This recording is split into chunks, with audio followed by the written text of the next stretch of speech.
Mr. Chairman, Mr. Vice Chairman, my name is Andy Peak, and I'm from New York City. First, congratulations to you on a remarkable 50 years. And second, thank you for hosting a one-of-a-kind annual meeting where you patiently answer questions from shareholders. I believe you are both... Thank you. I believe you are two of the most knowledgeable and authoritative people on planet Earth on the U.S. tax code. Our tax code is obviously broken at both the individual and the corporate levels. Today we have 2.1 trillion in offshore corporate cash sitting there, not being brought home. We have the highest corporate tax rates in the world. And for high income earners in the U.S., other than hedge fund managers, in states like New York and California, an all-in rate greater than 50%. What can be done to effect real change to bring about a simpler, more rational tax code? Thank you. Well, it takes 218 members of the House of Representatives and 51 U.S. senators and a president that will sign the bill. The question is how much you think the country should spend, and then from whom do you get it? And I would point out that despite the tax rates that all the corporate chieftains complain about, the share of earnings, share of GDP accounted for by corporate profits is at a record. Corporate taxes 40 years ago were 4% of GDP. They're now running about 2%. They've decreased significantly while payroll taxes have increased. It's a real question. Decide, and once you get special provisions in the code, it is really hard to get rid of them absent a major revision of the code. I actually think, I may be an optimist on this, but I think both Ron Wyden and Orrin Hatch, the two members of the ranking members, Senate Finance Committee, I think they're capable of working out something that neither one of them likes, but they both like it better than what exists now, and I think it can be made considerably more rational.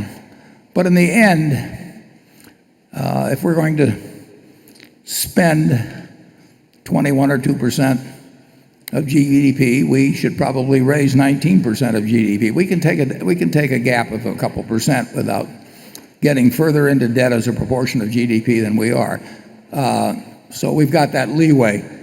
But you take 19% of 17.5 trillion or thereabouts, and you're talking, as Senator Dirksen said one time, real money.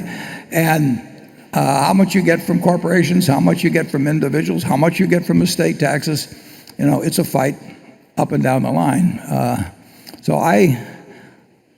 And in terms of the cash abroad, basically you can bring it back. You just have to pay tax at U.S. corporate rates. And our corporate rates are 35%. Charlie and I, a good bit of our life, operated with corporate rates at 52%, later at 48%. And the country grew well. American business prospered during that period.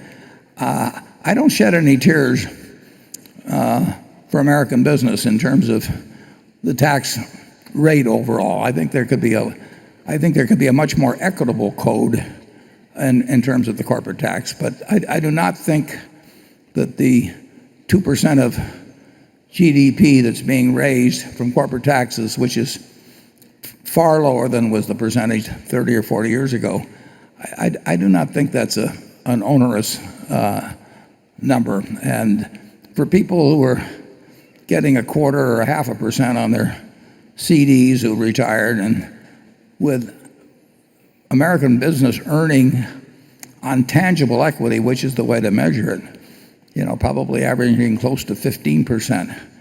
I think equity holders are getting treated extraordinarily well compared to debt holders in this economy. Charlie? Well, I agree with you, and I don't die over the tax code either. I live in California, of course, where there's like a 13.5% tax on long-term capital gains, non-deductible for federal purposes. That's a ridiculous kind of a tax to have in California because it drives the rich people out. Hawaii and Florida have enough sense to know that rich people don't commit a lot of crimes, they don't burden the schools, they provide a whole lot of medical expenditures that are good for everybody else's income. I think California has a really stupid tax policy. Why? But I don't think the U.S. policy is. I don't think the U.S. policy is bad at all. And it's not deductible because of the alternative minimum Yes, tax? exactly. Yeah.